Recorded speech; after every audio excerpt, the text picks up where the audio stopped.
Nasa 11 estudyante ang naitalang sugatan matapos naman sumabog ang isang butane stove sa isang restaurant dyan ho sa Dagupan City. May update ang Bombo Radio Dagupan.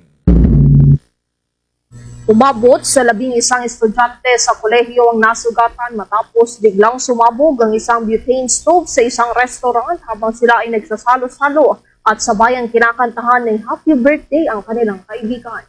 Ayon kay Police Captain Eric De La Cruz, ang Station Commander ng Dagupan City Police Office o DCPO Station 2, na nagkayayaan umano ang magkakaklase sa lugar pagkatapos ng kanilang white coat ceremony sa kursong nursing sa lungsod ng Dagupan at ipaghiwang naman ang kaarawan ng isa nilang kaklase. Saad niya baka nagkaroon ng leak ang nasabing butane kaya nagsanhi ng pagsabog sa kanilang inuupo ang lamesa. Agad isinugod ang mga nasugatang estudyante sa Dagupan Dr. Villaflor Memorial Hospital na malapit sa lugar ng insidente. 3 dito ang nasa outpatient care na habang 8 naman ang nag-admit pa rin kung saan 2 rito ay nagkaroon ng serious injury na nagtamo ng 3rd degree burn habang ang 6 naman ay nagtamo ng 2nd degree burn.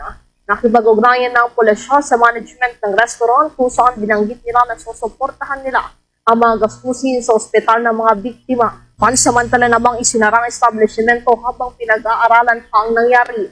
Inihayag naman ng opisyal na ito ang unang insidente ng pagsabog sa lugar matapos ang isang taong operasyon ng nasabing restaurant. As of now, yung restaurant po ay naka-close. Naka-close coordination naman tayo sa management na this day mag-uusap sila ulit ng yung mga relatives ng mga patients. Upon ocular inspection, wala naman. Yun lang, yung sa mga estudyante natin na pumunta. Para sa Bombo Network News, mula rito sa Bombo Radio Dagupan.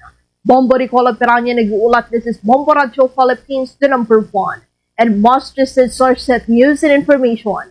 Basta Radio Bombo! For the most trusted source of news and information, visit our website at www.bomboradio.com. Follow us on Bombo Radio mobile app, Facebook, YouTube, TikTok, and X, formerly Twitter.